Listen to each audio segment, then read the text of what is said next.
অনেক দিন ধরে ফ্রিজে মাথাগুলো থেকে গেছে। ইলিশ মাছটা তো খাওয়াই হয়ে যায় তাড়াতাড়ি, কিন্তু মাথাগুলো থেকে যায়। আজকে সে মাছের মাথা দিয়ে বাড়ির পুঁই শাক দিয়ে একটা রেসিপি তৈরি করব।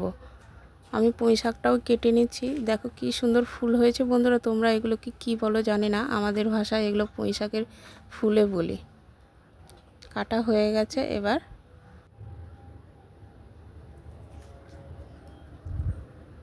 পুঁই শাকগুলো এরকম করে সুন্দর করে লম্বা লম্বা ডাঁটিগুলো রেখে কেটে নিলাম।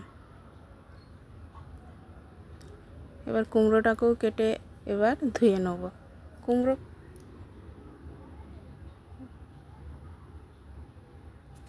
কাটা হয়ে গেছে বন্ধুরা। এবার জল দিয়ে পরিষ্কার করে ধুয়ে নেব। মাছের মাথাগুলোকেও পরিষ্কার করে ধুয়ে নেব। মাছের মাথাতে এবার হলুদ আর লবণ মাখিয়ে ভেজে নেব।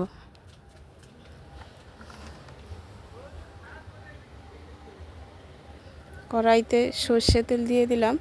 মাথাগুলোকে লাল লাল করে ভেজে তুলে নেব।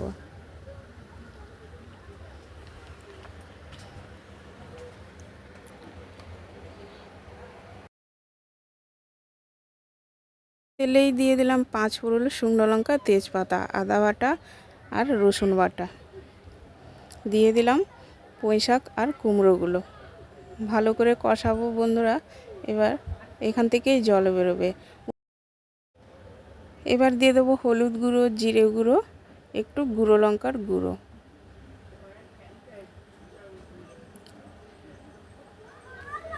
পরিমাণ মতো লবণও দিয়ে দেবো কিছুক্ষণ পরে। বন্ধুরা তোমাদের কাছে ছোট্ট অনুরোধ, তোমরা এত সুন্দর রেসিপি তোমাদেরকে দেখায়, তোমরা সুন্দর সুন্দর কমেন্ট করো, আমারও খুব ভালো লাগে। কিন্তু বন্ধুরা তোমরা ফেসবুকে দেখো, তোমরা হয়তো অনেকেই জানো না ইউটিউবের লিঙ্ক ফেসবুকে দেওয়া আছে। বন্ধুরা তোমরা একবার ওখানে গিয়ে সাবস্ক্রাইব করে দেবে। আঙুল দিয়ে চিহ্ন দেওয়া আছে, তোমরা যারা বুঝতে পারবে না ঠিক করে দেখবে, লক্ষ্য করবে যে ওখানে লিঙ্ক দেওয়া আছে ইউটিউবে গিয়ে একটু ছোট্ট অনুরোধ রইল, সাবস্ক্রাইব করে দেবে। এবার মাথাগুলোও দিয়ে দিলাম। মাথাগুলো দিয়ে একটু ভেঙে দিলাম আর একটু ভালো করে কষাবো। তারপর দিয়ে দেবো সামান্য একটু চিনি আর ভাজা মশলা। এগুলোই দিয়ে একটু নেড়ে চেড়ে নামিয়ে নেব। বন্ধুরা রেসিপি কেমন লাগলো অবশ্যই কমেন্টে জানাবে। আরও নতুন নতুন ভিডিও দেখার জন্য বন্ধুরা কমেন্ট করবে।